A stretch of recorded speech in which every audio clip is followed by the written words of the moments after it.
This podcast is sponsored by Talkspace. You know when you're really stressed or not feeling so great about your life or about yourself? Talking to someone who understands can really help. But who is that person? How do you find them? Where do you even start? Talkspace. Talkspace makes it easy to get the support you need. With Talkspace, you can go online, answer a few questions about your preferences, and be matched with a therapist. And because you'll meet your therapist online, you don't have to take time off work or arrange childcare. You'll meet on your schedule, wherever you feel most at ease. If you're depressed, stressed, struggling with a relationship, or if you want some counseling for you and your partner, or just need a little extra one-on-one support, Talkspace is here for you. Plus, Talkspace works with most major insurers, and most insured members have a $0 copay. No insurance? No problem. Now get $80 off of your first month with promo code SPACE80 when you go to Talkspace.com. Match with a licensed therapist today at Talkspace.com. Save $80 with code SPACE80 at Talkspace.com.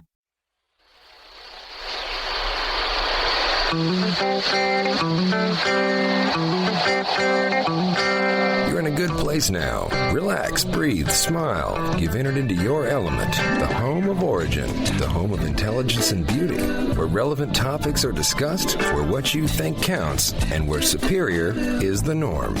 You are listening to Perspectives with Ashley Burgess. Welcome back live to Perspectives, and I'm your host, Ashley Burgess. You know, life is unique. You know, when we live a unique life, we live a daring life. We start to carve out this original life, and funny enough, we start to wonder if we're actually doing it right. You know, instead of realizing there is no formula, there is no cookie-cutter strategy, and we start to question ourselves, wondering if we're ever going to do the right thing, if we're following the right protocol, if we're writing to the right specific strategies and standards, or are we going to fail, or are we going to ultimately succeed? You know, I think everybody listening who's either created a career that nobody else was doing will understand that this applies to you. I think ultimately anybody that wants to live off the grid, you know, wants to live off the land or create their own life or, you know, independently farm or do their own thing will understand. As well as anybody that's defied some sort of health-death sentence. You know, some of us have gone through the health system, and a lot of people didn't come through, but some people are still living with conditions that people never dreamed they could, or overcoming cancer, or overcoming other disease. Or for anybody that's ever gone against the odds and come out the other side intact and even better than ever. This show's really for you, because tonight we're talking about why we don't need to quit, why to not quit what we're doing, and why to believe in the process and to stop questioning ourselves. You know, it's interesting because a lot of times we're doing something that's off the grid or it's original life or we're going against all odds or we're beating the odds. We wonder if we're doing it right. Is this right? Is this the way to do it? I don't know. Is there a formula? Is there a strategy? Is there a protocol? Is there some standards? Is there some permits I need to get to do this? No. And we have to stop judging ourselves or wondering if we're doing the right process. And also we have to put a time out on questioning ourselves, because every time we question ourselves, what happens? We get derailed off of what we're doing. You know, Bill, we were talking about this on break. Yeah. We were talking about how it's interesting about living a uniquely original life. And I remember you asked me the question, what does it mean to live a uniquely original life? And I think it starts with that no one you know. I asked you what it's like to live an original, unique life. Oh. So you just... That changes everything. That does. That changes everything. I'm kidding. We got to start all over. Yeah, okay. Good night, folks. You know. It was a good one. It was a good one. We're going to sing some songs now. Kumbaya. Yeah. All that good stuff. No, but, you know, I think, whether it's originally unique or uniquely original life, it's that I think the first thing about how to know what it means is that no one is doing it. And I think this can be classified to everybody in this world is actually living a unique life, and nobody is in the same shoes as we are. Right. Right? So nobody's doing it. And I think it's interesting how we have a tendency to want to know if we're doing it right, even though we're original. And so how can you know if we're doing it right when there's no, you know, there is no other me out there? Exactly. You know, so what's right isn't really the right question we should be asking, is it? I mean, am I living it right for me? Exactly. because nobody's doing it your way. You know, like I'm not Burger King. We make it for your way, right? Exactly. So nobody's doing it your way, and nobody's going to like the exact same things you like. Yeah. There's not another Bill out there that's identical to Bill. Which is probably a good thing when you think about it. I think I ran into your evil twin the other day. It was probably me, you know. I am a Gemini, you know, so you probably ran into me when at a bad time. That's right. yeah, exactly. Yeah, well, you took me out to the bar. We had a good time. All right. Yeah, you didn't hear that, Greg. So no one else is doing it. That's what makes it uniquely original, unique life. No one else is doing it. And I know a lot of times people say, oh, well, Kim Kardashian has a unique life. Or does she ever? Or whoever has a unique life. But it's like we all have a unique life. And I think that's one of the problems with, magazines and TV and stuff like that nowadays is a lot of times we try to, to sync ourselves up. We're trying to judge ourselves against what other people are doing. I think another thing that makes you realize that what a unique life is that there are no reference books. There are no books on how to live Bill's life, how to successfully live Ashley's life. They don't exist. They're not out there. There's no books out there on the shelf at Barnes & Noble or on Amazon. That's true. On the one click that says, Ashley, okay, we have a book for you. It says how to successfully live Ashley's life today. Buy it with the one click. Yeah. I haven't seen it. Well, and I'll even take this probably one step further. Because I'm a practicing Christian, Ashley, and a lot of Christians. Okay, the Bible, that's how to live.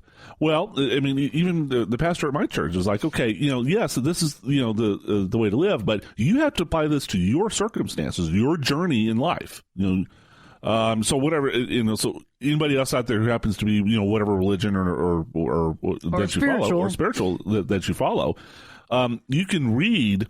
The philosophical or religious, directives, but you have to apply that to your own situation, because no one else can do it for you. No one else can live your life. Yeah. And I think we have a tendency of looking toward other people as mentors. I like that word, your mentor. Or, who do you follow or who has the most impact on your life? And I think in the last 15 years, I think that's changed drastically. I think especially for, my age group and the younger age groups as well. Yeah. I think because we're all trying to forge our own way through everything, it's so different. Even the degrees that people get their degrees in at school are things that weren't offered 10 years ago. Right. The stuff that people are making money doing wasn't around. Right. The stuff that we want to do, the awakening hadn't happened yet. So all this stuff surrounding this means that, there's new stuff that we can't sit there and look toward a book. We can't look to a history book and say, oh, how did that happen then? Well, we're creating this. And so the idea of going back to reference books and trying to figure out how your life is doesn't hold water. What about, when your life is uniquely original, when your friends don't understand you? Yeah, if not even your friends or even your own family, how about that one? When your family doesn't understand you, which that's I can relate to that in a lot of ways. They think you're crazy. You're making bonehead decisions. Why would you want to do that? Yeah, in Bill's case, why would you want to move there, and why would you want to do this? In my case. Why would you try to, win an uphill battle when you could make money in any other industry? It doesn't make any sense. And I get it. But at the same time, there's things that we're called to do. And if we're living this uniquely original life, we actually accept the calling. And that calling normally isn't something that other people have a calling to. I mean, so if you're going to accept the calling, you got to be original. And I think that's interesting because a lot of times friends and family literally get that glazed look on their face when you try to explain what you do. There's a song going through my head right now. Frank Sinatra. I did it my way. That was good. And I apologize, Frank, for ruining that. But I did it my way. It's true. And a lot of people have that blank look on their face. Like, don't you like when you describe what you do and you know that they've already, they've shut you out of their mind? Yeah. And you wonder why they're making the drink a lot more stout this next time when you're talking. So you really don't want to hear anything I have to say. And And family is part of that. Your friends and family have a tendency of not understanding what you're doing, especially when it's something that's new, it's innovative, that's not understood, something that maybe isn't something that they've ever been taught or they understand. I mean, I've had conversations when I was younger. I always was very open-minded. I always been a very open-minded child and open-minded, teenager and open-minded now. And I'm back to like the child state again. And I listen to things that I'm very open-minded, and I feel and I know when things are right and when things are real and when things are, congealing. And then I also feel when things aren't. But I think it's interesting when people have conversations with people and that people can't even understand where they come from. I mean, like, what are you talking about? And they get the glazed look and they automatically just tune them out.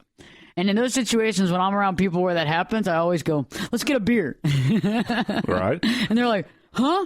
And it's like, I was like, beer. And they're like, oh, yeah, okay. Yeah, now they woke up. Beer. Where? They didn't hear anything I just said for the last 2 minutes, But it's okay because I realize that there's a certain level of knowledge and level that our friendship or relationship can be at. Some friendships can go that whole distance. Others can't. Yeah. Others can't. Okay? And you have to either accept that and decide I can deal with this or I can't deal with it. Or I have to have my friends understand what I do. Or it doesn't matter to me if they don't understand what I do. I mean, I went to lunch with a lady about a month ago, and she's a producer out in California, and it was funny. We were talking, and she goes, yeah, all my friends have no clue what I do. I go, how hard is it to figure it out? She's like, they don't listen, and they don't really want to know. Right. And so she's like, it's really nice that you know exactly what I do, and you understand. And I go, yeah. I was like, so how many friends do you have like that? She's like, you.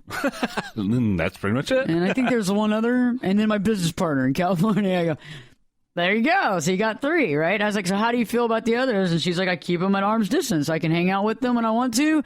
But sometimes it just doesn't work in the longevity. And then sometimes she goes, honestly, I get pissed sometimes that people don't actually take a step to just figure out what I do.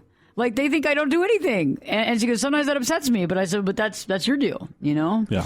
So in return, we're going to be talking more about living our uniquely original life and how to know what that means. Perspectives with your host, me, Ashley Burgess. We'll be back in 2 shakes. Turn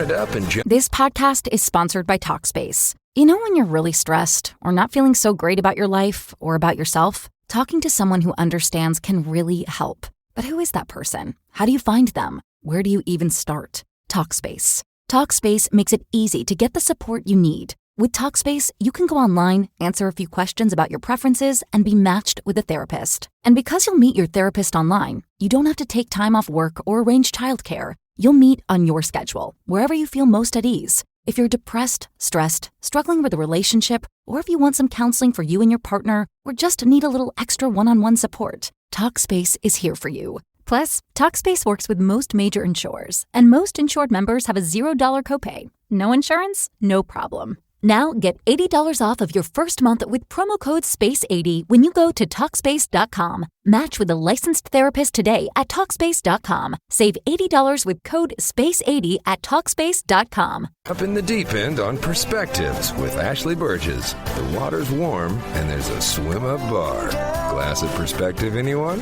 Now, here's Ashley.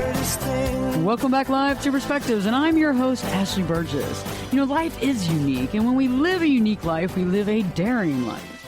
What does it mean to live a uniquely original life at this time and space? I think we talked earlier about, that no one's doing it, that there's no reference books, you can't look at any of that, and that our friends and family don't seem to understand when we're living this unique life because they don't understand what we're trying to do or where we're going with it or how is this going to work or any of this because they haven't seen anybody else do it before. What are you doing, Bill? For God's sakes, what do you think you're doing with your life? And you're like, but I know what I'm doing. I have an idea. Well, and I'll give you a perfect example. My youngest brother, a couple of years ago, he and his wife bought their first house. And, they live in Southern California, too. And so housing prices aren't cheap down there, No, they're not. Faux show. And so... And let's just say that at the time Tommy wasn't exactly breaking the bank, as far. I mean, he had a good job and a decent living, but we were all worried. Oh my God, how are you going to carry the mortgage? And of course they had their first child on the way, Oh, first house in Southern California, mortgage, marriage, child. So, we were just like, really, Tommy? You sure you don't want to, stick it out at Dad's house a little bit longer, until you can, save some money back or whatever? And he was just like, look, folks, relax. I got this. All right. Almost 3 years later, they had their second child. He's, and the house isn't, it's not a manse, but it's a house. And that's what matters. He's doing it on his own. He's doing it on his own. But everybody was like concerned. Oh God. Yeah. He's going out there to the middle of nowhere, to California. He's got to do what he's got to do, you know? And it's interesting how when we move away from family, first off, that's the first strike. Oh God, I don't know if Bill can do this. I don't know if Ashley can do this. And then the rest of it is you're forging this whole thing that they're just concerned about. And I think it's hard sometimes, though, when your family doesn't understand or your friends don't understand, the best thing to do is to find at least one or two people who do understand. And those are normally people that have also forged their life somehow. They've created something out of nothing. They've created something that nobody said they could do. You'll never do this. Well, Thomas Edison, okay, which, not going to model my life out after Thomas Edison, but he's a good example. When he was inventing the light bulb, he failed 100 times before he finally got it right. And now, that was about inventing that. something. Yeah. And for other people that go, well, I haven't invented anything. Well, think about trying to get the leg up. Think about moving up in your career and failing and having people say no and gatekeepers say no and no and no. And it's the same thing with Thomas Edison, failing on a product and keep doing it. And eventually he did it. But you know what? He could have sat there and said, you know what? Nobody's done this before. Or he could have said, is there a book on how to invent the light bulb? I got to look at something because I think I'm doing it wrong. Right? I mean, and a lot of us look at our life and go, I got to be doing something wrong. And a lot of times it's because of media. Okay? It's because of the TV. It's because of all kinds of magazines that show that somebody's got all this money. And you start comparing yourself to, that guy has a helicopter. This guy has this. This woman does this. And a lot of times when we compare ourselves, it makes our life look less good. And it also, we also start to believe that we're not doing something right. And I think that also comes from the fact that a lot of times we, as unique life livers, have no sounding board. No one to soundboard off of. And I think it's very important to start finding people around you that actually have some of the same values, meaning that they're trying to forge their path too. They're not going by the way that's been done. They're not going by the tried and true. They're going by the uniquely totally you factor. And if you can find other people who are doing that, you won't seem so odd anymore. You won't seem so out of place. You won't seem like such a fish out of water. You'll actually be part of something that's going on. And also, birds of a feather flock together. If other people are going some direction, it's going to help you propel yourself to continue to go in a direction. In the words of Henry David Thoreau, you can't be afraid to march into the beat of a different drummer. If anything works in this world, it's because somebody took a chance and did something against the grain. And lo and behold, now, for some people it didn't work out, but for some people it did. And you just have to forge that own path in your life because, think about it, Ashley. If we were all the same and we all did the same thing, would life be worth living at that point? It'd be boring. It'd be pretty boring.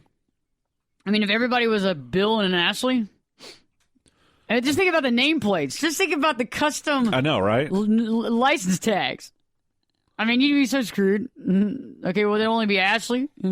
Or Bill. Ashley with a Y, with an L-E-Y, with an L-E, with an L-E-I, with no E, with a Bill, with Billy. Is it Billy Bill? 1, Billy 2, Billy 3? Is it a Bill? Is it a Billy? Is it a Will? Is it a Liam? Is it William? Yeah, William or Liam. Is it Dick? Well, that's Richard. Okay. And what are you calling me? What are you trying to say here? Why is it that a lot of people that are named Richard like to go by that? Well, I think Dick happens to be a nickname for Richard going way back. Yeah, but sometimes my friend always says that, But for obvious reasons, in the last say 20 or 30 years, that's fallen out of style.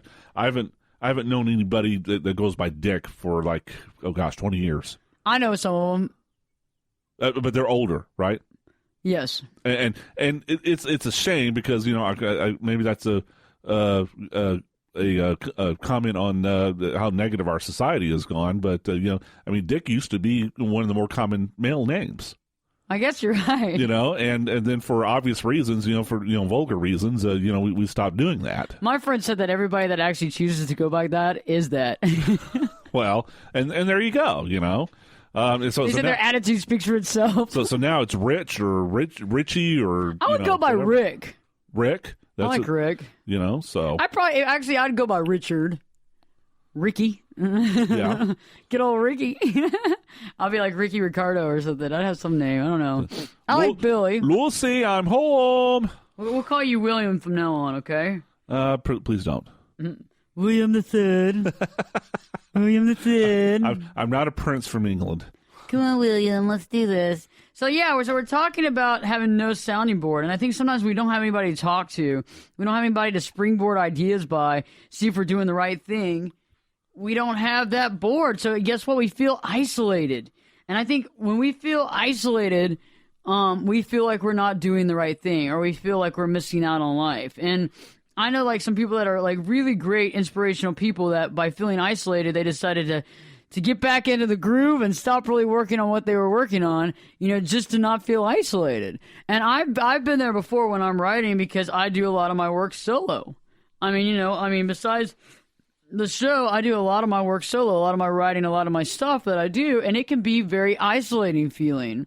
It can be very quiet and very determined and a dedicated resource as far as you have to do something and you're taking care of it. And we sometimes wonder, am I doing this right? Am I being all I can be? Am I taking advantage of everything I can? Am I doing this original life correctly?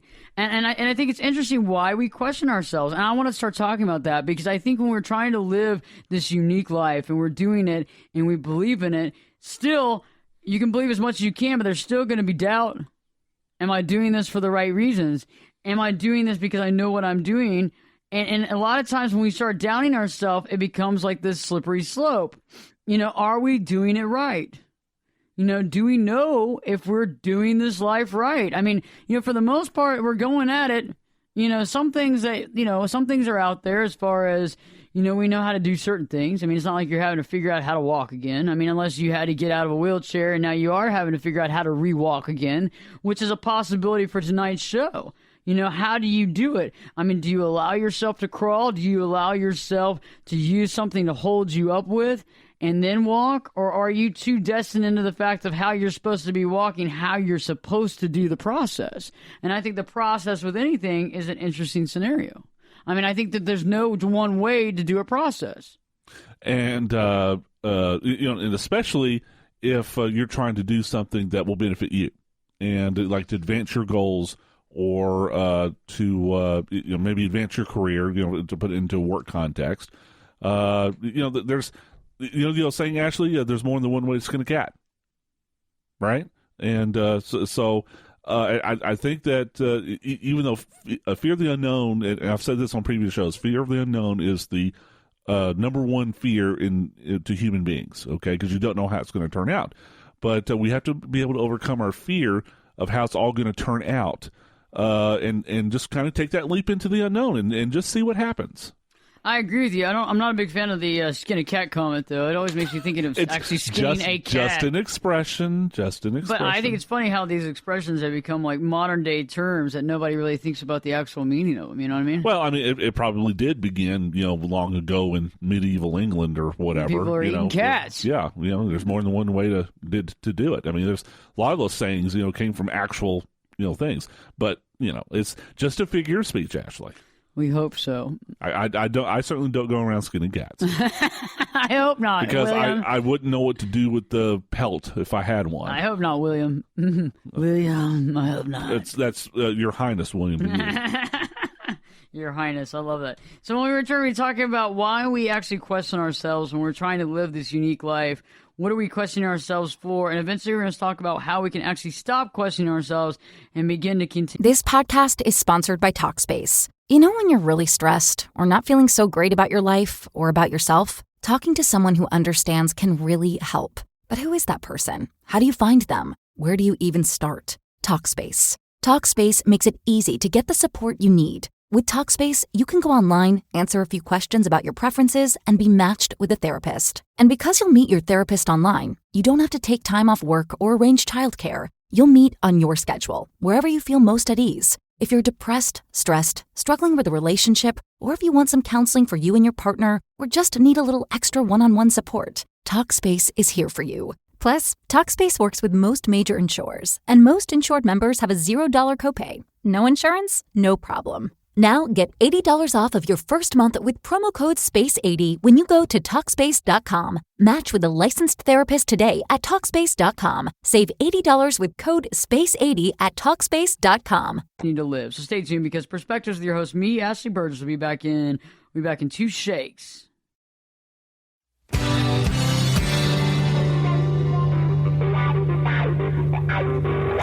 This is Jake Busey, and you're listening to Perspectives with Ashley Burgess.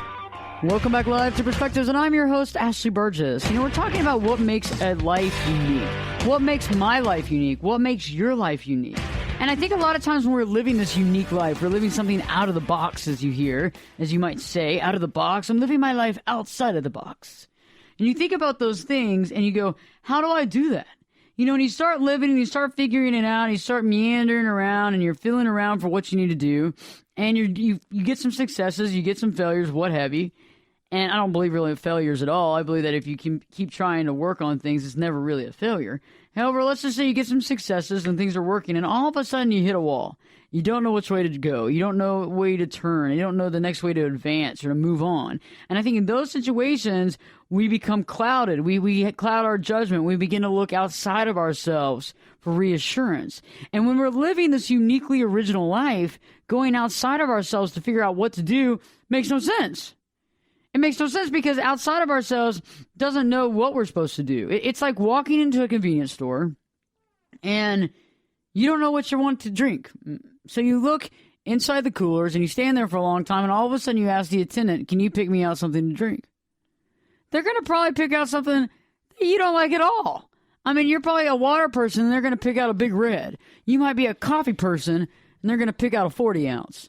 I mean, you asking somebody what you should be drinking is the same as looking at somebody else and saying, how do I live my life? Or you might be doing a live radio show and all of a sudden your chair starts squeaking. Bill's chair squeaks it's again. Like, what is up with this chair? Bill's got ghosts in his chair, okay? So Bill's got a ghost in his chair. Sorry, Ashley, I'm trying not to do that. But think about it. It's like asking an attendant. It's like going to a restaurant, and I know people have done that, especially more women than men. Okay, I'll give you this.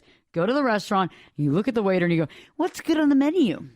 I've heard my girlfriend does that all the time. And the waiter will say something something she probably can't eat. Something that's going to make her sick, like, ew. You know what they always tell me when I was younger, when I would ask this years ago before I realized you don't ask what other people want. And, I don't eat meat or steak or beef or any of that. And they'd be like, oh, well, we have this 8-ounce filet covered in béarnaise sauce with a lobster crab stuff on the top with some cheese melted with a pork loin thing on the side. And I'd be like, wow, that sounds really good. I'd be like, oh, my God, that's nasty. So the idea of asking somebody Actually, that sounds delicious. The idea of asking somebody, well, they tell you the vegetarian diet. You know Probably. The idea of asking a waiter what you should eat and what's great there is like asking somebody else how they're going to live their life. I mean, he might have a formula for what he likes, but it's certainly not going to work for you. I mean, unless you're like, long lost linked soul star cousins, this isn't going to work. And even then, it's not your life. And a lot of times we look to that fast food mentality of how to live our life correctly. We look to this fast food mentality of how to get the answers that we're supposed to know. And I think that a lot of times we don't give ourselves the chance to realize that the answers will come when the answers are needed. They'll show up. The options will be there. We don't have to sit there and freak out in the meantime thinking, well, we're not where we need to be, or we need to be somewhere else, or that person's doing that and maybe I should do that. It's like when people get into businesses and you see somebody get into a business and you go, man, I should have done that. Or somebody's involved with a group of people. Oh man, I need to hang out with these people. And it's like, you need to sit back and figure out what makes sense for you. I mean, what makes sense? And we have to ask ourselves, why do we have a tendency of asking that attendant what we should drink? Why do we have a tendency of asking that waiter what's the best food? Because it's a shortcut. I mean, I think that a lot of people, and sometimes even myself included, Ashley, I mean, you and I work hard. Boy, do we work hard. But haven't you ever succumbed to the temptation of trying to, maybe cut a corner or two? You know, I mean, and I think that's kind of what it is.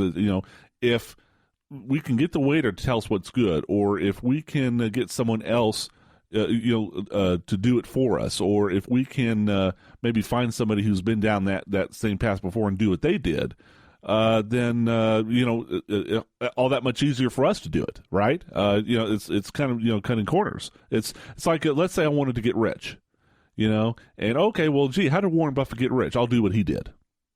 Well, of course, that's not going to work, right? I mean, because we don't need to go into his background. Right, exactly.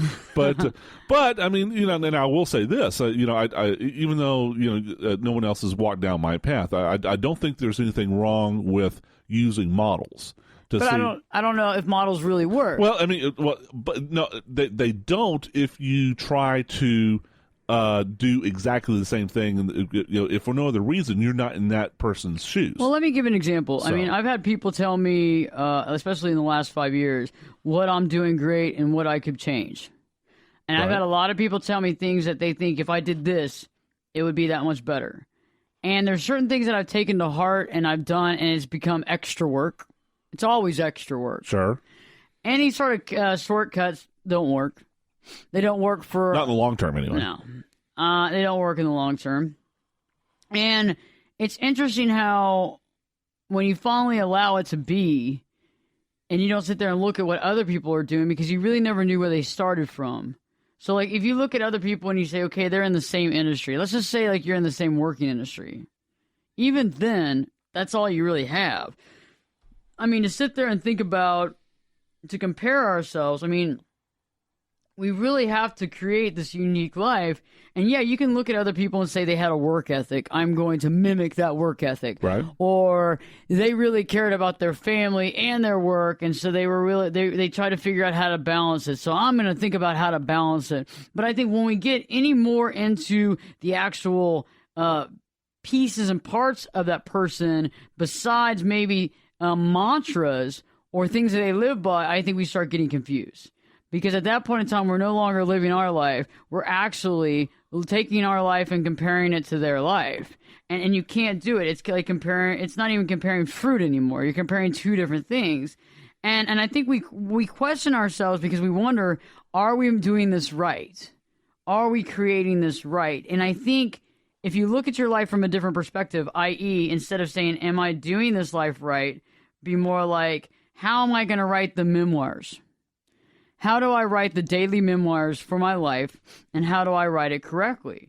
And I think also when we look at it from that perspective, from a day-to-day, an hour-to-hour, a day-to-day, a week-to-week, a month-to-month, a year-to-year experience, how far have I come? What have I created? And where am I going? And I think having that roadmap is so important. And being positive and understanding that sometimes we do have setbacks. But I also think the concept of throwing out altogether, am I doing it right, is first and foremost on how to really create that unique life. Because is there any right or wrong way? I don't think there is. I think the other reason why we question ourselves is we don't have a lot of help. We feel like we don't have any help. And it's very lonely when you think that, you have to do this all by yourself, right? And sometimes you do. Yeah. Sometimes life is a singular thing. That's the case too. Like, a lot of people don't realize that is that for the most part, you're born on your own and you die on your own. And in the middle, you have experiences with yourself and with other people. But for the most part, you're living for you. I mean, yeah, you might be living for your wife, your spouse, your husband, your kids, your mother, your father, and living and loving them, but you're not living for them. Right. And I think sometimes we get confused on that specific because, people are still confused with the fact that they think two halves make a whole when you get married, which is insane. It should be two whole people coming into a marriage, two whole people. Okay, two whole people, not two halves make a whole. And I think a lot of times we go into that, we don't realize too that it's important how we live, because in the end, the only thing at the end when we passed on is we have to actually report to ourselves. We have to sit there and say, I had the best life I could have. Nobody else is going to sit there and go, oh, Bill, you did this wrong, or you didn't do this, or you didn't do that, or you should have done that. You know who's going to be saying that? You. Nobody else. Okay? Your girlfriend, your wife, your anybody. They're not going to say that. It's not about them. Yeah, it's not St. Peter at the pearly gates. Going, well, Bill, let's go down the list here. Yeah. William, let's go down the list here. Hey, Your Highness. Your Highness. Your Highness, William. So we're talking about that because I think that help, and I think sometimes we don't really realize where help is and what help means. Help doesn't necessarily mean somebody's been through it and they're going to tell you all the ropes and how to jump through the agility course and how to get through the course in less than 5 minutes. Help usually comes from people in situations that you don't really necessarily see it as help. And help could be guidance. Help could be actually closing a door. Help could be opening a door. Help could be just listening. And a lot of times we don't realize that help also can be from watching your friends go through situations, from understanding that you're not alone in the fact that other people are going through growing pains. Other people are going through the pains of trying to understand what the heck they're going to do when they grow up. Because even though you could be in your 30s or 40s or 50s, you're still growing up. You haven't grown up. You haven't grown up until you die. I mean, we're always constantly learning, and we're constantly living, and we're constantly growing. And there's something to be said about that. And there's a lot of help that we can derive by just experiencing life and listening and being a part of other people's experiences. So stay tuned, because we're going to talk more about why we actually question ourselves, discussing about uncharted waters, and also that feeling of feeling like you're behind the 8 ball. So stay tuned, because Perspectives with your host, me, Ashley Burgess, will be back in 2 shakes. I can lift you up. I can show you what you want to see and take you where you want to be. Get in here and give us... This podcast is sponsored by Talkspace. You know when you're really stressed or not feeling so great about your life or about yourself? Talking to someone who understands can really help. But who is that person? How do you find them? Where do you even start? Talkspace. Talkspace makes it easy to get the support you need. With Talkspace, you can go online, answer a few questions about your preferences, and be matched with a therapist. And because you'll meet your therapist online, you don't have to take time off work or arrange childcare. You'll meet on your schedule, wherever you feel most at ease. If you're depressed, stressed, struggling with a relationship, or if you want some counseling for you and your partner, or just need a little extra one-on-one support, Talkspace is here for you. Plus, Talkspace works with most major insurers, and most insured members have a $0 copay. No insurance? No problem. Now get $80 off of your first month with promo code SPACE80 when you go to Talkspace.com. Match with a licensed therapist today at Talkspace.com. Save $80 with code SPACE80 at Talkspace.com. Your perspective. We're listening. You're listening to Perspectives with Ashley Burgess. Welcome back live to Perspectives, and I'm your host, Ashley Burgess. You know, life is really unique. I mean, I'm living my unique life. I'm living my originally unique life. And a lot of times in this life of living this original life, guess what? I question myself. Am I doing it right? Am I on the right path? Are things going to work out? Are things going to go my way? Am I going to be successful? Am I going to fail? Am I going to have wasted all this time, or is it all going to come to fruition? And right before the break, we were talking and began talking about why we actually choose to question ourselves. And, you know, a lot of times it's because we wonder if we're doing it right. Are we doing the process right? Are we doing this correctly? As well as we feel like we're getting no help. We don't feel like we have any help from other people. And a lot of times that's not right.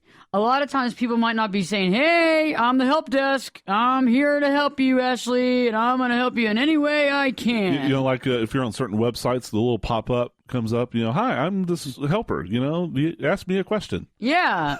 It doesn't work that way in real life. And most of the time you go, God, I wish that thing would just close. Get out of the way. Yeah. Huh? It's only when you need help, right? It's like when you go into the bathroom, you know, at the Barnes & Noble, and you don't realize that you go into the stall with no toilet paper and there's not one other person in there.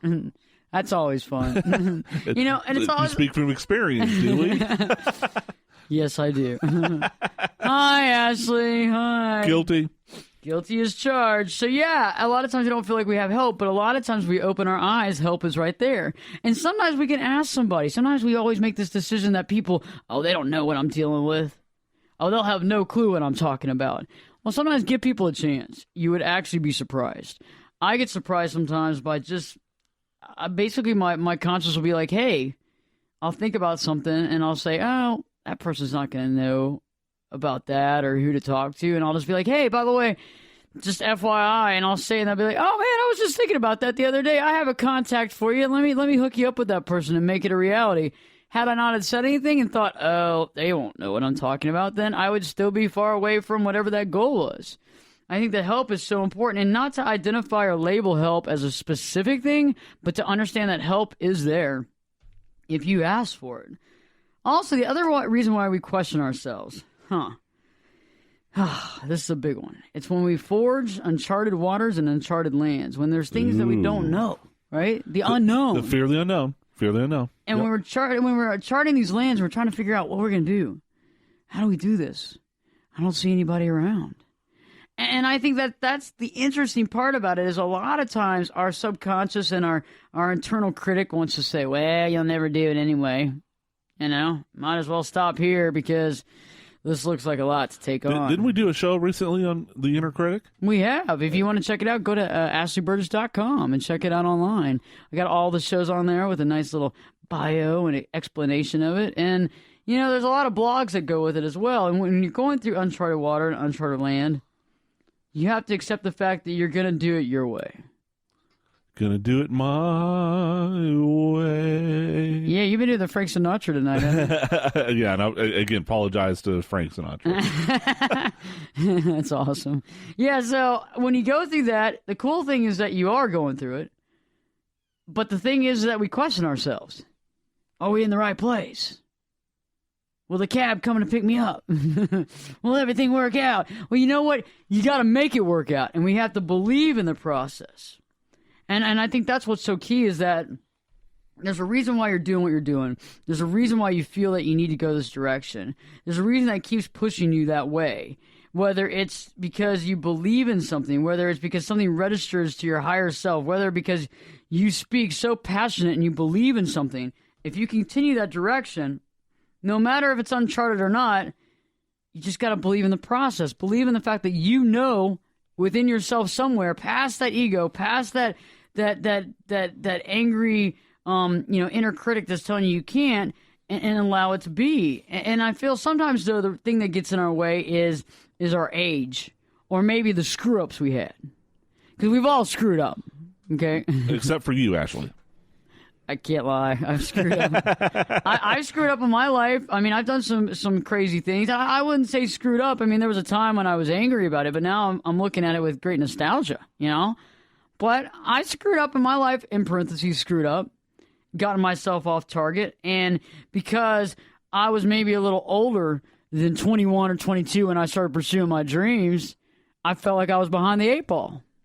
And some people out there listening tonight know what I'm talking about when you change careers or you made a life change, and Bill holds up his hand right now, or you went through a divorce process, or you had to overcome a disease or almost death and had to resurrect yourself, or you realized that your thought process of life was being harnessed by materialism and basically being snubbed out, and you had to really regain your own personal life and have to throw away a lot of misconceptions.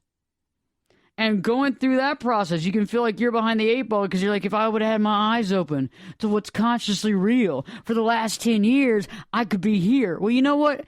You weren't there, but you're here now. And so you have to let that go, because a lot of times we look at that as a deficit. We look at our past as something we want to sweep under the rug. And when people ask you about it, you don't want to talk about it. But I've recently, in the last few years, embraced my past. And I'll sit there and go off on stuff that most people would never talk about. And normally I'll talk about it and people have a newfound respect for me. Yeah. Wow. It takes courage to do that, because not a lot of people are at a place in their lives where they're comfortable doing that. Yeah, most people don't sit there and go, yeah, I got crazy when I was young. I got a DWI when I was 17 and da-da-da-da. And you know what? And most people don't want to talk about that. Yeah. Because there's sweep it under the rug. Yeah, because it's too close or it's too painful. But a lot of times we have to realize that we don't have to identify from these problems. We have to learn, but also it made us a lot of who we are today. I mean, in order to go through processes, you can't, for the most part, you could not have gone through nothing. and had a completely sheltered life and never seen the other side and be completely enlightened. It doesn't happen. It doesn't happen. Okay, so when people are really, really enlightened people, and they have that unique structure, and a lot of people listening know what I'm talking about, you haven't been a perfect angel. Okay, so let's get that out of the way. Okay, most people listening tonight have not been a perfect angel, but we don't care.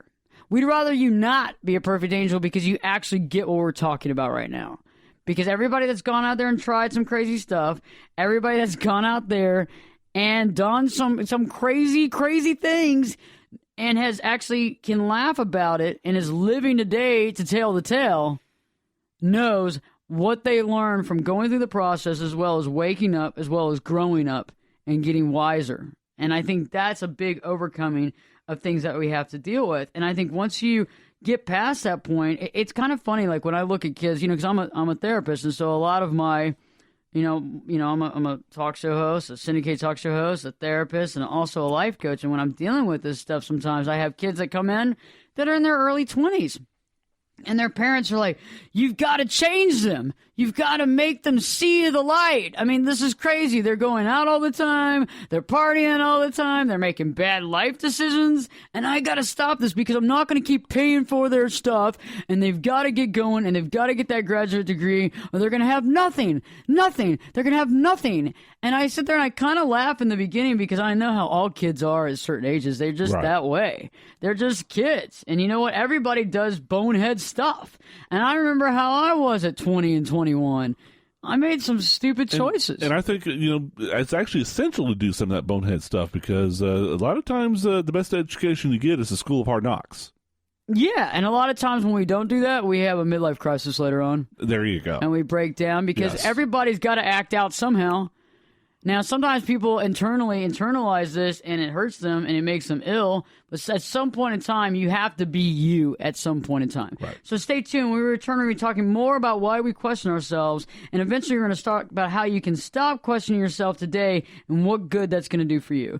Perspectives with your host, me, Ashley Burgess, will be back this time in 2 shakes.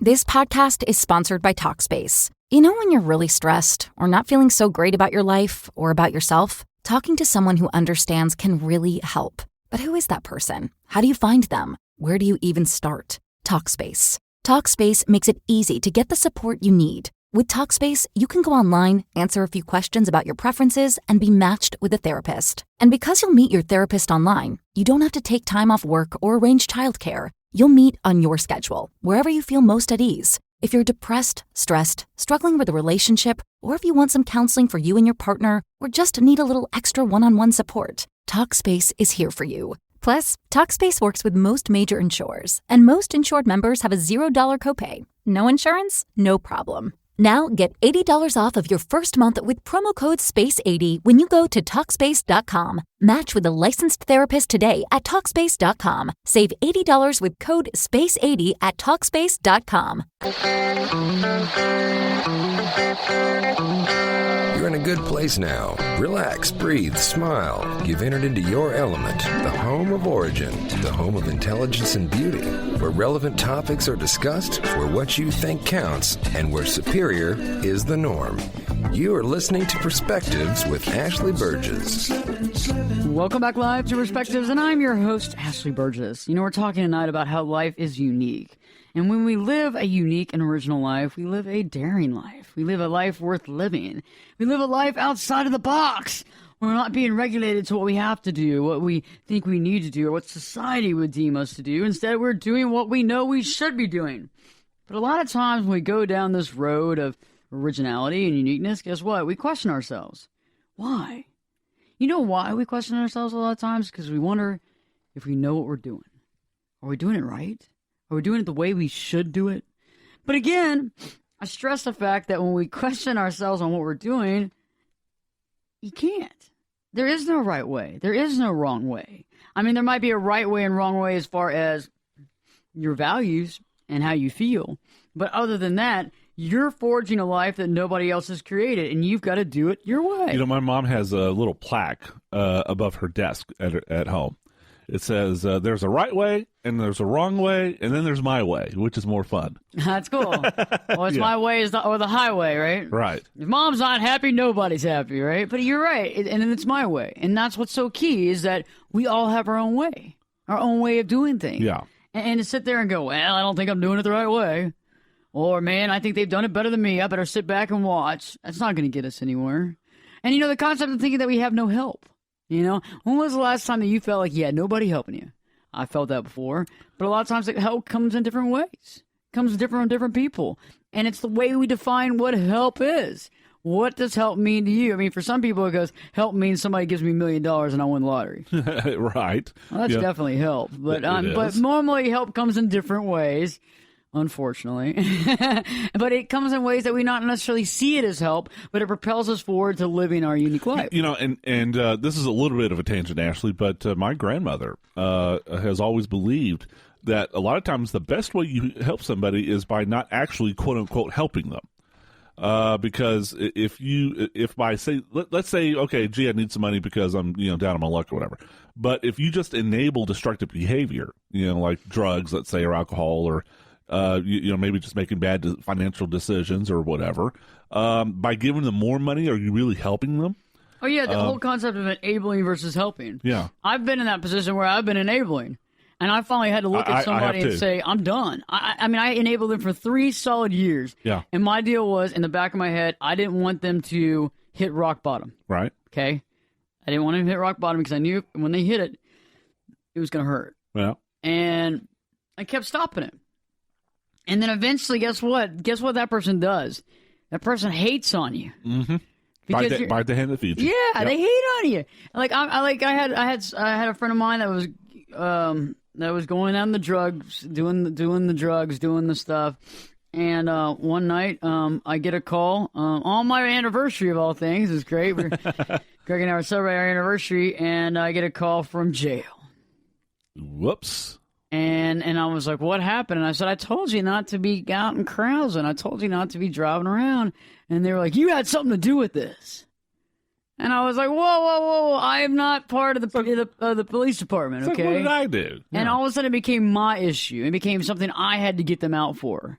And I ended up, and I finally said to them, I said, you've got to take care of this on your own.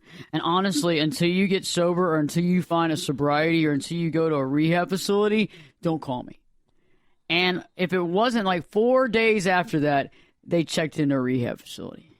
And I realized that this whole time I had been holding their hand. Right.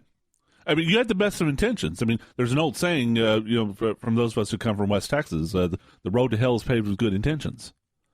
But it wasn't. But the thing is, I had to sit there and check myself.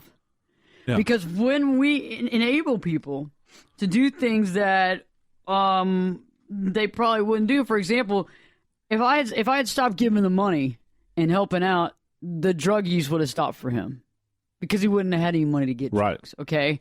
And he would have hit rock bottom, which in his case, it sounds like probably would have been the best thing, long run. Short term, it would have hurt. Yeah, it would have been way better. I mean, like, I was over there, and I think a lot of it was all personally about me because I was thinking about myself the whole time. Well, I wouldn't want to hit rock bottom. Well, I don't want to have this happen. And it was all personal thing when in actuality, I was over there aiding and abetting and changing this person's future every single day because of my hand and the stake in the matter.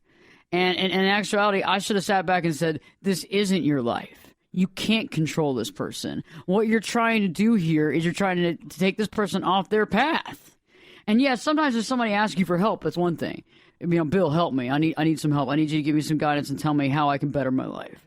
But when somebody's not asking for that and you keep doing it, and that's not right. I mean, that's not fair. I mean, and eventually that person's going to have to get to their path, going to hit rock bottom, and then they're going to have to correct. It's just like the stock market. It goes up and down, and eventually it corrects. Just like the housing market, it goes up and down, inflation up and down, and it has to correct. Just like when you try to take a person off their path, eventually it's going to have to self-correct, and they're going to go where you didn't want them to go. But eventually, most of the time, they're going to go back up. Right. But it's not because of us. It's because of them. Mm-hmm. So when we were talking about questioning ourselves, a lot of times, remember we were talking about right before the break earlier, we were talking about how we feel like we're behind the 8 ball. And for anybody that's done stuff, anybody that's gotten crazy, that's lived a life worth living, knows what it's like to feel like, I wish I was 24 again and commencing what I'm doing. Or if I could be in a time machine, I would go back and just smack myself upside the head. What were you thinking? Back at 17, right? Yeah.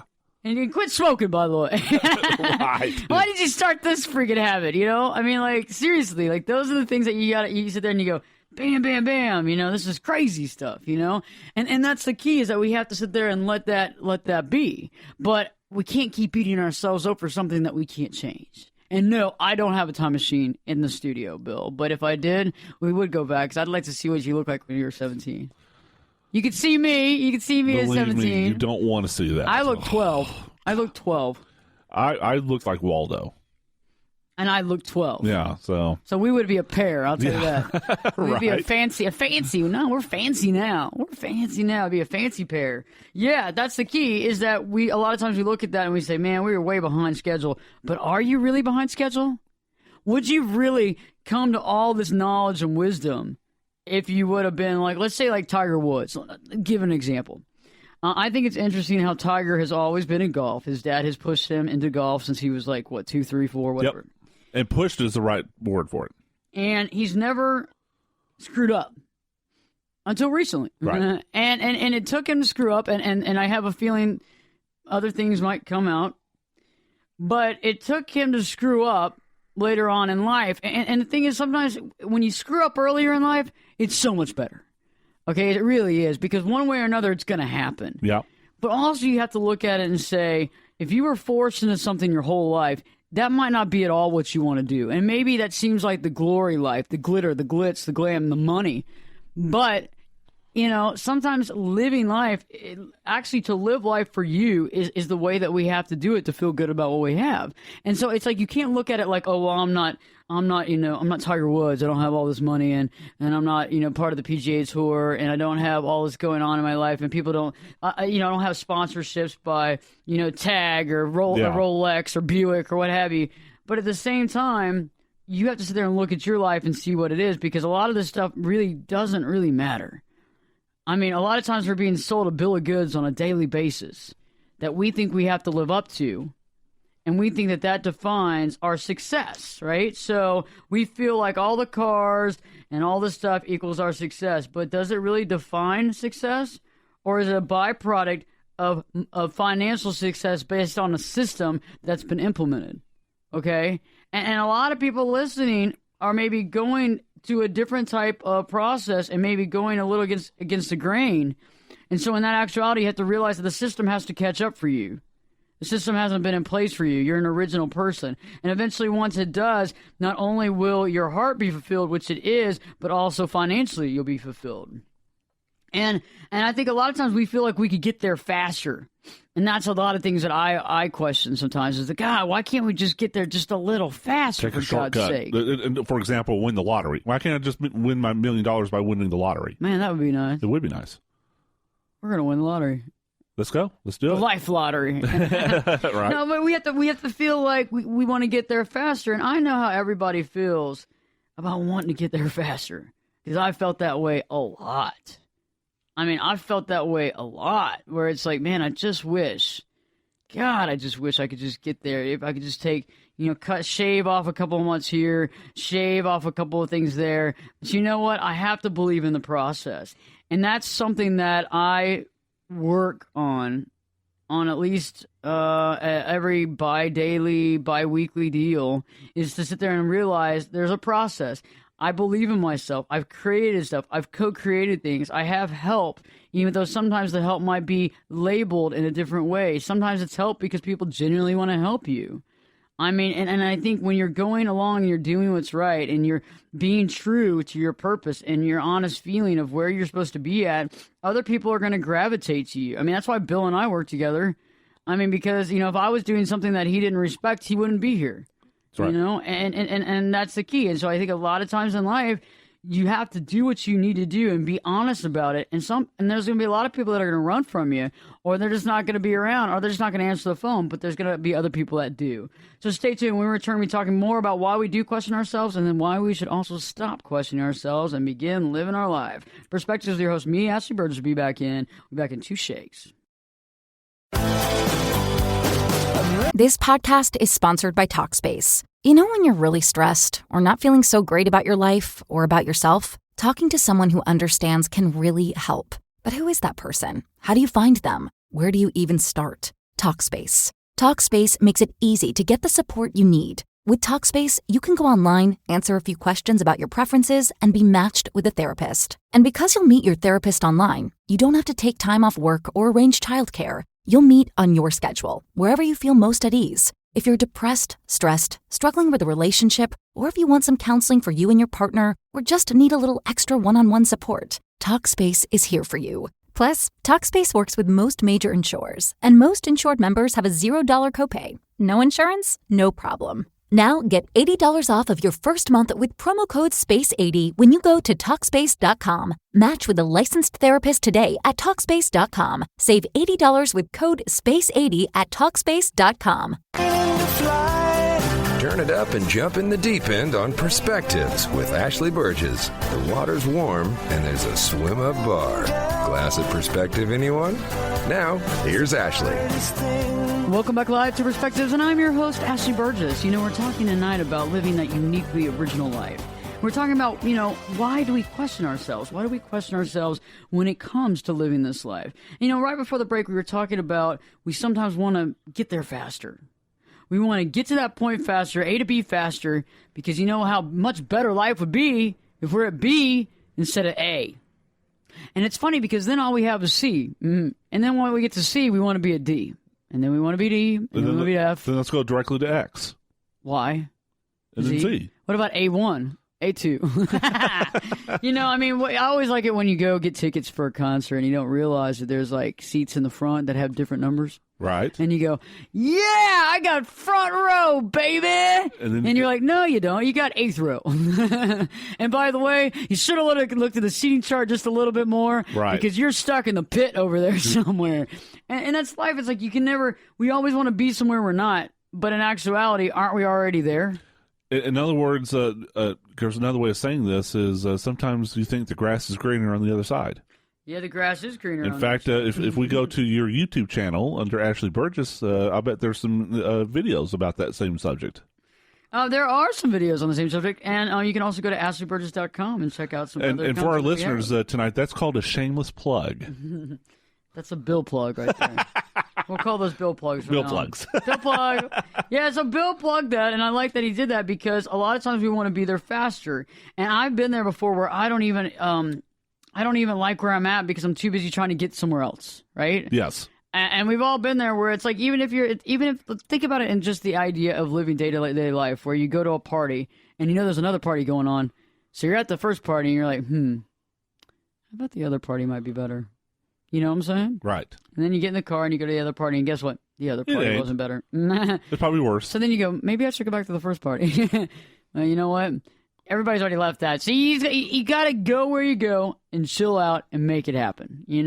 Don't be running through life going, well, there's got to be a bigger, better deal. What's the saying you have? You got to fit in. Get in where you fit in. Where you fit in, yeah. Get in where you fit in and don't keep looking for the bigger, better deal because guess what? It's not there. It's just not there. The bigger, better deal is whatever the bigger, better deal is. It's not about, what I'm saying? It's not about what other people say the bigger, better deal is or what you think might be the bigger, better deal because normally our minds will control it into the fact that we end up going to the wrong place at the wrong time doing the wrong thing. And I think the last reason that I want to talk about on this show right now of why we question ourselves on a daily basis is that we actually question the actual method. We question the concept that slow and steady is good. We question the method here and there because we want to go faster. We've seen other people, we think, go faster to attain their goals. Some people seem like they do it overnight. And we wonder, well, why does it take me so long? Mark Zuckerberg. Why can't I be Mark Zuckerberg? Yeah. Or, what's his name? Snapchat. I forget the kid's name who he just became a billionaire off of Snapchat. Well, I didn't know that. Yeah, it just certified it. Yeah, he's a billionaire now. So, and I don't think he's even 24. Wow. You know? That puts it in perspective. Yeah, and I think a lot of times the process, and it's like, what do we look for? And I got something that recently happened the other day. I was looking at these houses on social media, and you know how people always post, wow, look at that house. Right. And there was this house that had like this long, like it was like a long bridge that started, I guess, on this kind of like the side mountain. It was in Australia. And so the house goes over the ocean, and it's like kind of attached on stilts, but there's like a drawbridge thing that connects to it. And I was like, wow, that would be awesome to have a house like that. That must be amazing. But then I started thinking about it. I was like, that part of Australia, that exact part, I'm not going to go into all this, but the exact part of Australia is known for great whites. I started thinking about like how you could really swim in that water, and you really can't unless you had like a metal containment of some sort where you had swimming. Okay, think about this. So it's really, you're on an ocean that you can't swim in. Actually, here's the good thing about that. If I were to own the house, I probably have people working for me, right? It's the staff or whatever. You're fired, so you catapult them out into the ocean. Oh, my God. And then you just stand on the balcony and watch what happens. So. Oh, my God. So you're like Dr. Evil over here. So Bill, once everything comes out, he's going to become Dr. Evil. He's going to have a cat with no hair and then like stroke the cat and look at me funny. And a mini-me. And tell me to call him His Highness. Yes. Okay, so that is... No, but think about it. The house was really cool. But then I was like, you start thinking about the logistics of living in said house. And all of a sudden, this desire to have said house really goes away. You know what I mean? Like, I've had people literally, I look at stuff like, I'll be like, wow, look at that cool Madden Cruiser. And then I go, but where am I going to go with this Madden Cruiser? I mean, yeah, I'd like to go to Burning Man. You know, I mean, there's like, right? There's a lot of festivals I'd go to. But other than that, I mean, it takes a lot of money to get gas. And otherwise, I would just park it down the street, outside the studio and have some fun.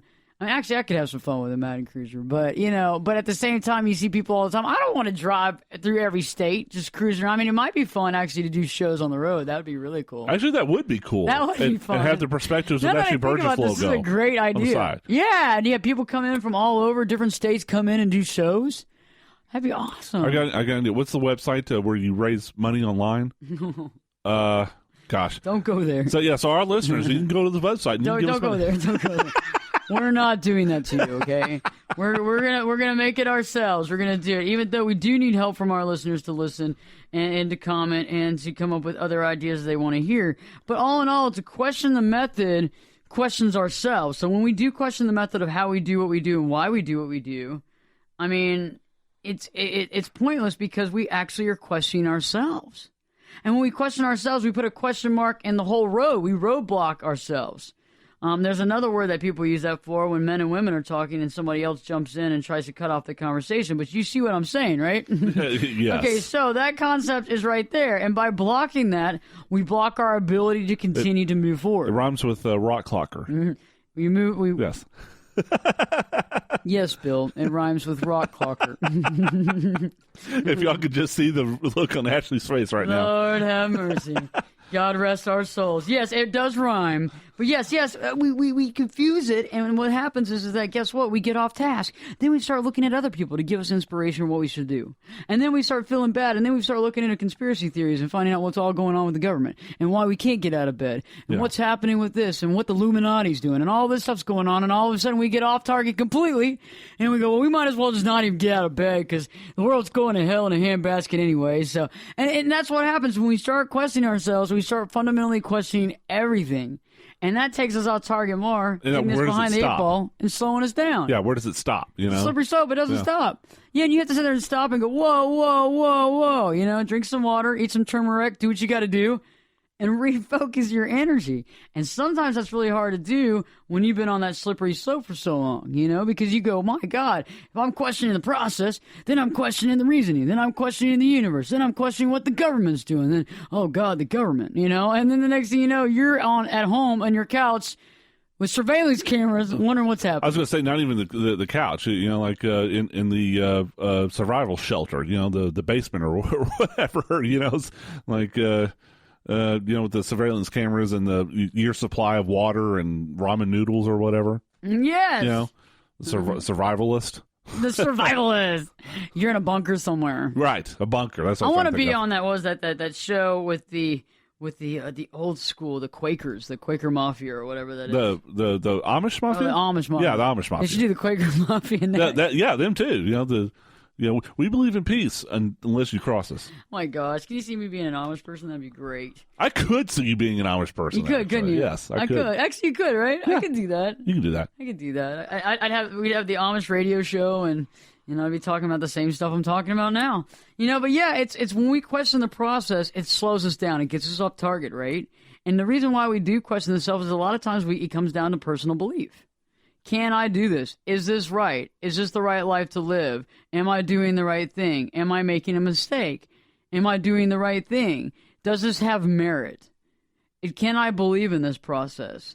Will anybody believe in it? Will anybody like it? Like an artist creates a piece of artwork, and they create this artwork, and they hang it on a wall in a gallery, and then they wait to see what people say. And you have some people that are going to love it, and you have some people that are going to hate it, and you're going to have some people that walk right past it, and you're going to have some people that go, my God, what were they thinking? But all in all, that's what life's about, is that we create our artwork, right? Our life is our artwork. We create it. We put it out there for other people to see. And we have to sit there and stop looking for, oh, that's amazing. Oh, it's this and that. And just allow it to be. Yeah. I mean, it's us. And I mean, it's us. And there will be people that'll love it, and there'll be people that hate it. Just like that artwork. There's going to be somebody that buys it and somebody that snubs their nose at it and goes, my God. I mean, my cat could have done that. You know what I mean? And you hear that stuff all the time, My dog takes a poop better than that, And you're just like, dude, come on, man. This person's trying their hardest to do what they got to do. What can you say? Those kind of people are rock clockers. Love that. When we return, we're going to talk about why we need to stop questioning ourselves, because guess what? It's time to stop. Perspectives with your host, me, Ashley Burgess, will be back in 2 shakes.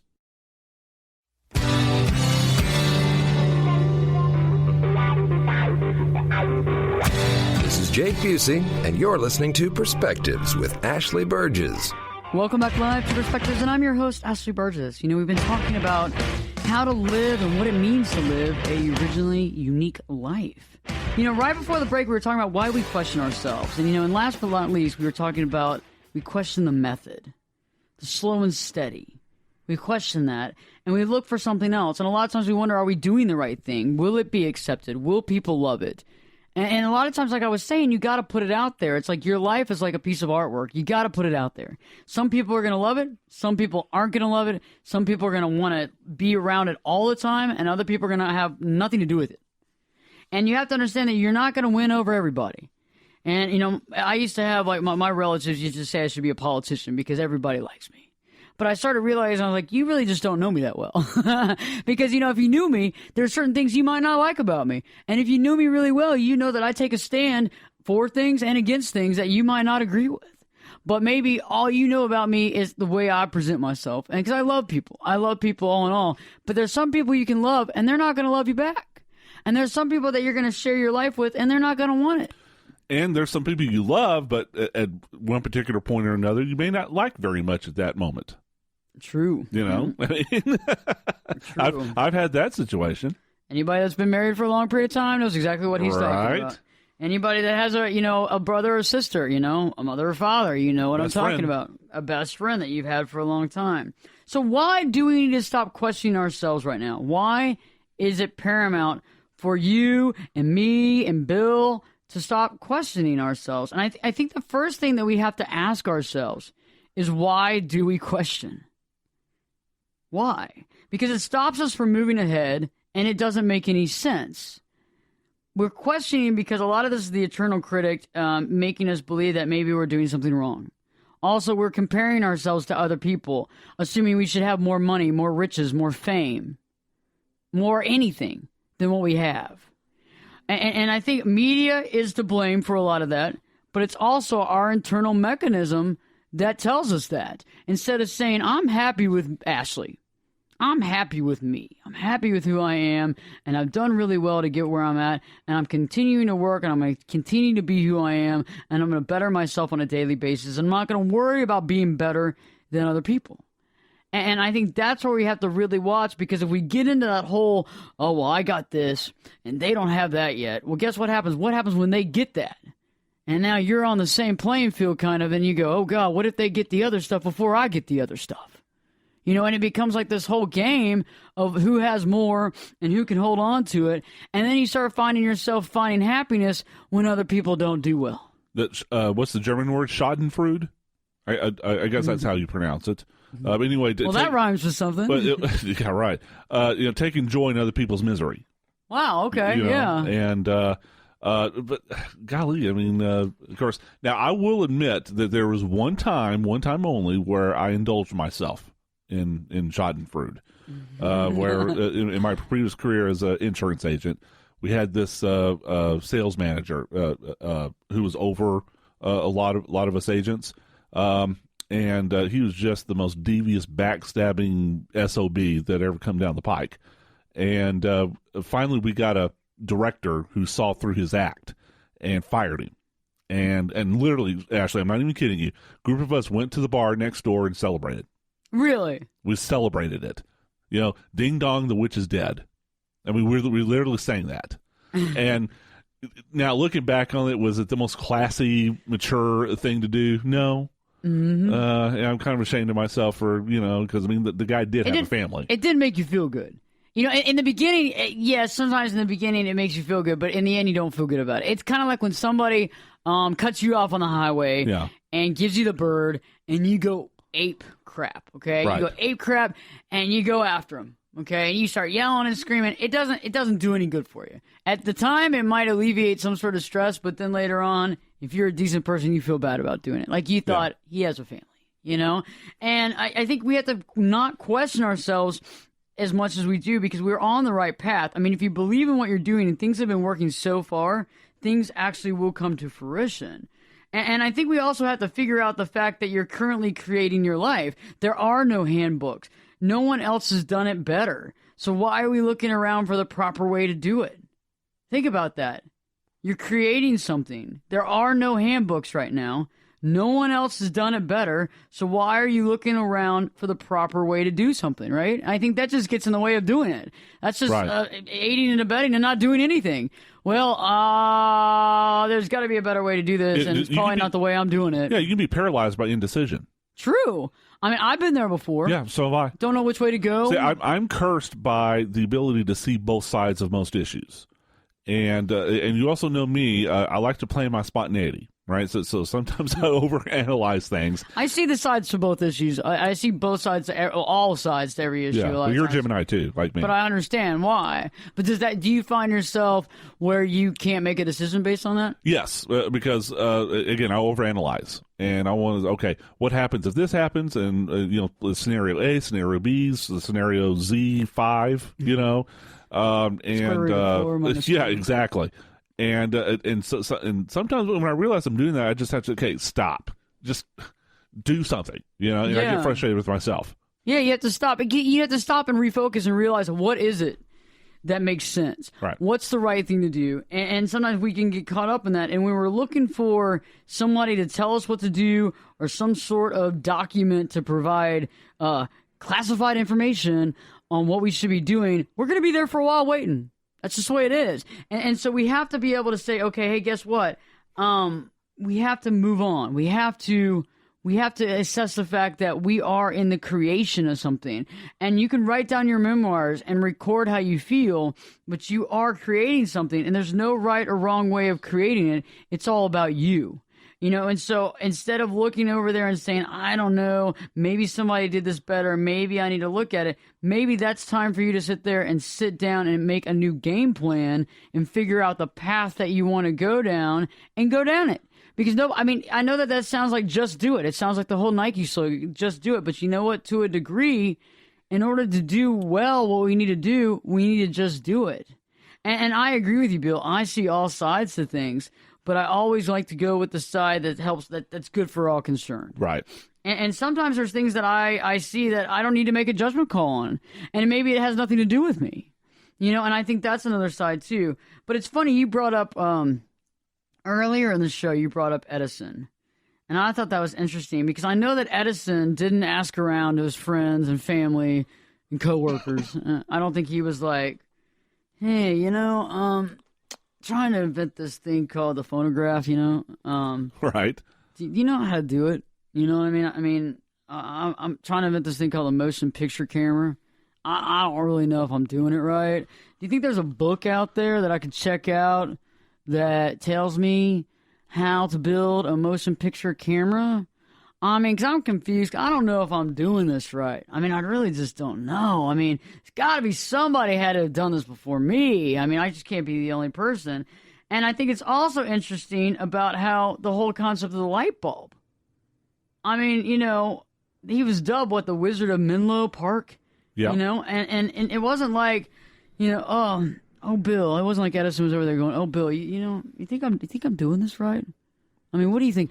I'm trying to invent this thing, right, that creates electricity. So you turn it on and the light comes on, and so it lights up your house. So you don't have to have kerosene or fire to sleep on. Yeah. What do you think, Bill? And you know what? If we were friends, we'd be like, I don't know, dude. It goes back to the concept that a lot of times friends and family don't understand when you're living an original life, and asking for their expertise is like going into the restaurant and asking the waiter what you should eat, or just tell me what I should be drinking. And what's going to happen is usually you're not going to get what you want, and people can't rhyme. Then it's like, oh, that restaurant really wasn't all that good. Well, how do you know? You didn't even know what you wanted. Right. You didn't even know where to go, probably, too. Yeah. And I like when couples are in the car, like, I don't know, where do you want to go? I don't know, where do you want to go? I don't know. And so the thing is about this is everybody's like their own Edison. If you think about this, you are creating something new. And you might not be creating the motion picture camera. You might not be creating the light bulb. Got it? But you're creating a light bulb of your own ideas, your own genius.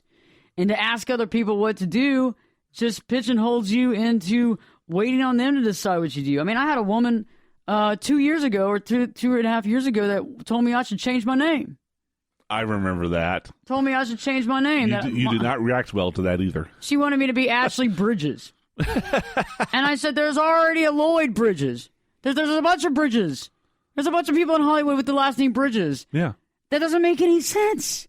Why would I want to change my name? She goes, well, that actually helps you out. And I go, I think Burgess is just fine. And yeah, at first they screwed me up in the head, what is this? But I was like, and she was like, I don't think I can say the name. And I'm like, it's Burgess. It's Berges. It's pretty easy. But had I sat there and let that woman tell me to change my name, where would I be at today? Right. I'd be pretty far from figuring a lot of stuff out. You probably would literally be under a bridge. I don't know. Yeah.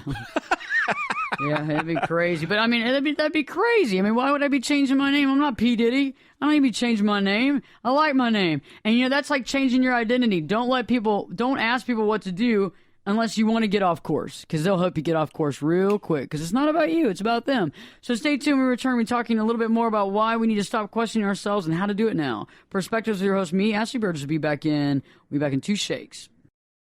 I can lift you up. I can show you what you want to see and take you where you want to be. Get in here and give us your perspective. We're listening. You're listening to Perspectives with Ashley Burgess. Welcome back live to Perspectives, and I'm your host, Ashley Burgess. We've been talking about living your own unique life.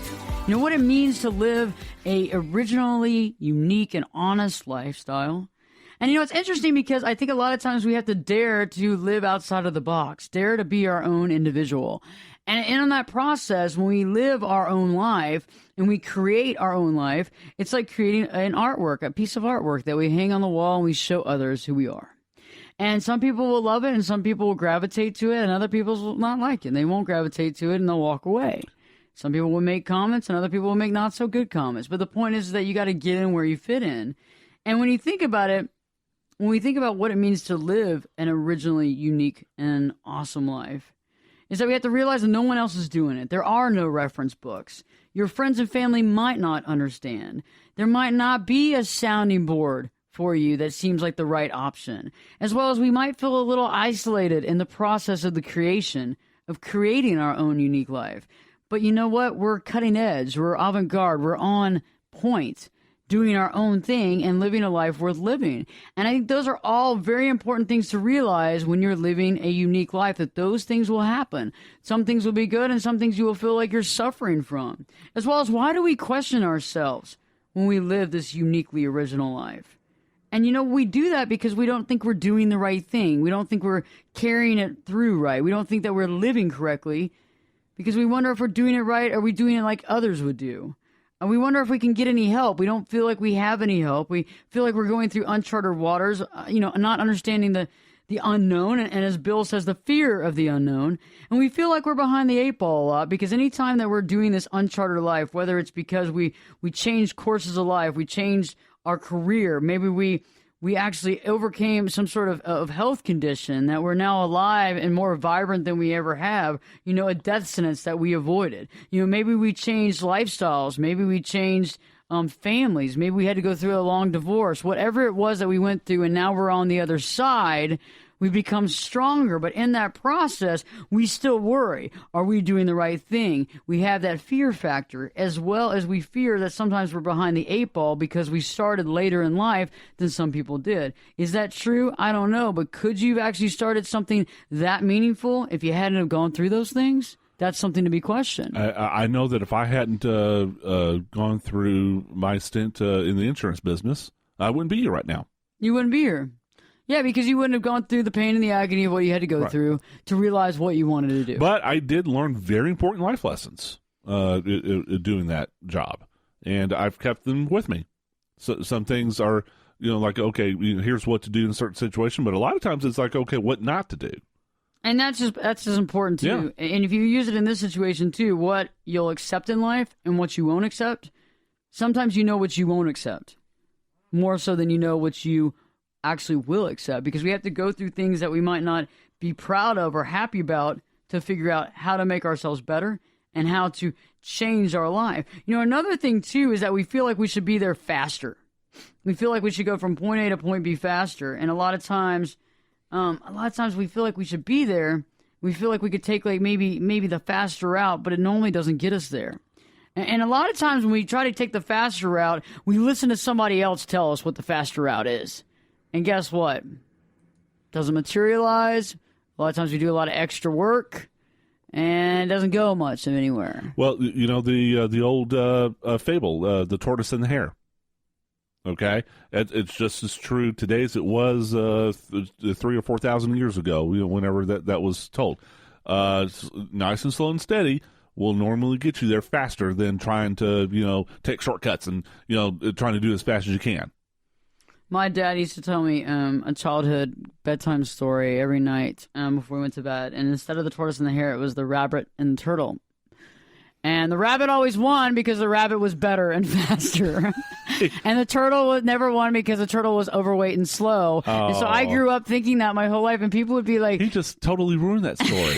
He totally ruined the purpose of the story. And I remember I'd be like, no, you got to go faster. Be like the rabbit. And everybody's like...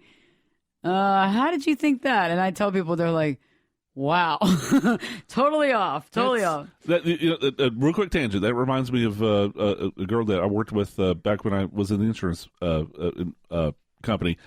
And she honestly thought it was Yosemite Sam. Not Yosemite Sam. Yosemite Sam, because that's what her mother taught her. And I don't know why we were talking about it one day, but she was going, I used to like Yosemite Sam. We were like, who?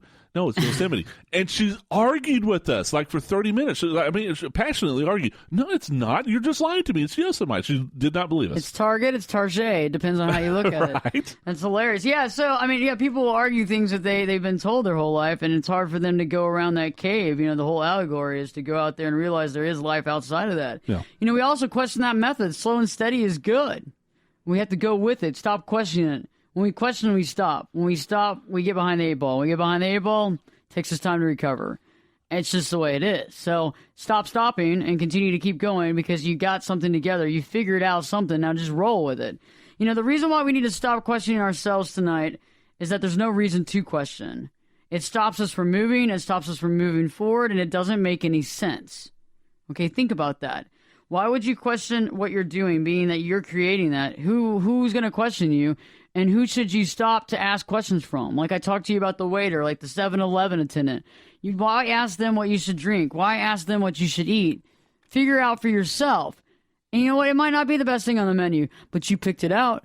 And the point is, it's about you. It's not about asking around and figuring out what's best, what other people think is best for you. It's about what's best for you. We also have to realize that we're currently creating this life. There are no handbooks, okay? No one else has done it better. So why are we looking around for the proper way to do something that only you are doing? Okay? To me, it's a way of putting off the inevitable. I've really watched myself now when I do that, because I realize that I'm actually putting off working and going forward for some reason. Maybe it's because I want to sabotage myself. Maybe it's because I don't believe that I can actually achieve it. Maybe I'm actually scared of success. There's a lot of reasons why we do what we do as humans. Okay? A lot of people are scared of success, actually. Yeah, because what happens when you get successful? Right. And the funny thing is that if we're doing something to get there, we're already successful. So it's really no change. It's like saying, I'm going to be happy when. I'm going to be happy then when I do this. I'm going to be happy when I get this. But what happens when you get that? It doesn't change. You have to be happy and content with yourself now. You have to understand that there is no handbook, that you have figured this out, and go with the knowledge that you know something. The more we question ourselves, the more our internal self questions ourselves, the more we don't have anything to live for on that term, because we've questioned ourselves. We don't respect ourselves. And there's a certain point that when you're doing the right thing and you're doing right by others and you're not narcissistic and you don't have your head in the clouds and you're actually being honest and genuine person and you realize that what you're doing is good, then continue to do it. You know, Bill had brought up earlier about Edison, and you don't see Edison, you don't see him back in the day asking around about, hey man, what's up? Do you know how to help me make this phonograph? Or what about that motion picture camera? Better yet, this bulb thing that I'm creating that's going to produce some light. Do you know how to make that work? I mean, I've been trying over here for a while, and I'm starting to give up here. You didn't hear him say that. And I think it's also interesting. I mean, they didn't have... Back in Edison's time, they never had that series, that book of series, the For Dummies series, you know? Right, yeah, light bulbs for dummies. You know, Edison's like, oh, look at that, light bulbs for dummies. Just what I needed. Motion picture cameras for dummies. And I think it's funny. It's like, one, don't define yourself as a dummy, and two, don't look to a handbook to tell you how to live your life. You create the memoirs. Don't look at a handbook. You create the handbook. So stop looking to others to show you the way that you already inherently know. That's the thing, is that a lot of times we already inherently know what we need to know, but we constantly, inherently want to ask other people. And it doesn't work. And when you begin to allow yourself to have the personal power, when you begin to allow yourself to have the personal power that you have, you're then able to see it and use it to your benefit. And I want to say that again for everybody listening, because I think this is pinnacle. Stop looking to others to show you the way. When you begin to allow yourself the personal power that you have, you're able to see that power and you're able to use it for your benefit. You have power within you. You are a powerhouse. You have the ability to create anything, or you have the ability to stand still. Continue to create, continue to be an awesome person that offers light and love in this universe and that lives a uniquely original life. Awesome show, Bill. Thank you, Ashley. And a final piece of advice, don't be a rock clocker. I love that. Live your original life, exactly, and I love that, Bill. You are definitely an original and unique person. Thank you. For everybody listening tonight, continue to live that uniquely original life.